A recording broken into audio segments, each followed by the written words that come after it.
coach. As a new coach, do you find yourself chatting more with your clients, like a friendly conversation, rather than digging into the coaching process? Do you find that small talk and relating to your clients takes over your sessions? Well, if this feels like your coaching style, then you are likely falling into the chit-chat trap. We all know that it's important to build rapport with our clients, to develop that trust and connection in the coaching relationship. And while small talk can create a friendly atmosphere, too much of it can derail your coaching session and prevent your client from making progress toward their goals. So it is absolutely okay to connect with your client and to relate to their challenges or struggles. But you do not want to let that take over the conversation and become the main focus. So remember, your clients are not your friends, unfortunately, right? This is a professional relationship and our coaching conversations are structured, right? They're intentional. Of course, we can be friendly in our tone and demeanor, but we are here to serve our clients, not to become their buddy.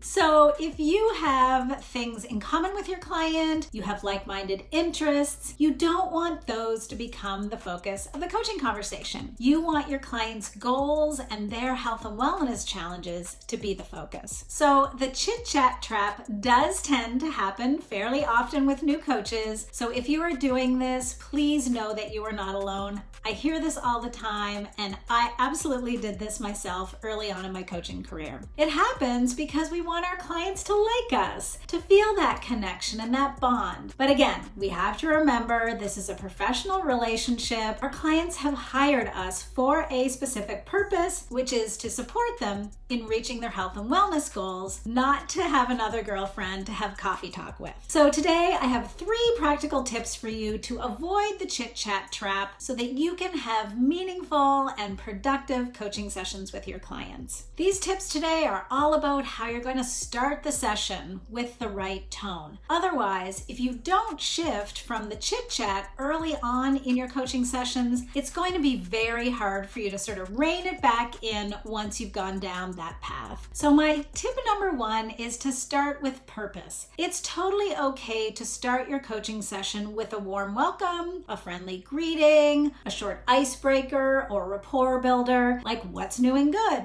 or how are you feeling today? But you want to keep that to a couple minutes maximum. And then you want to use some sort of transitional language to shift gears from the chit-chat to the actual coaching. So you may say something like, great, thanks so much for sharing that. Are you ready to start coaching now? So it's indicating that transition. This way your client will know that you're changing the tone of the conversation. Tip number 2 is about another way, or in addition to that transition that I just mentioned, to shift from the chit-chat is to offer your client a short grounding or centering exercise. By doing some breathing, a short meditation, or a guided visualization, you'll move from the friendly chatter and it will signify to your client that you're moving into a different aspect of the coaching session. After that energy has shifted and the tone of the conversation is more coach-like, tip number 3 is to then set the agenda. So agenda setting is key to the coaching conversation. It's really important to ask the client what they want to focus on. What would you like to focus on today? What would you like coaching on today? And to then ask some follow-up questions to get very specific on one challenge they'd like your coaching support with. So you can ask something like, what do you want to walk away with at the end of the session today? What would be a good outcome for you today? So once those questions are answered, both you and your client will be on the same page with a clearly defined focus and then you can move through your coaching process from there. So I invite you to keep these 3 tips in mind as you begin your coaching sessions. It's absolutely in the first few minutes that we set the tone for the session, and if you let that chit-chat go on too long, there's likely no coming back from it. Your whole session will be really eroded into that friendly conversation. So to recap today, yes, do a warm welcome, build a bit of rapport with an icebreaker, and then quickly transition into coach mode. Offer a quick grounding exercise and set your agenda. From there, you will be set up for better coaching success.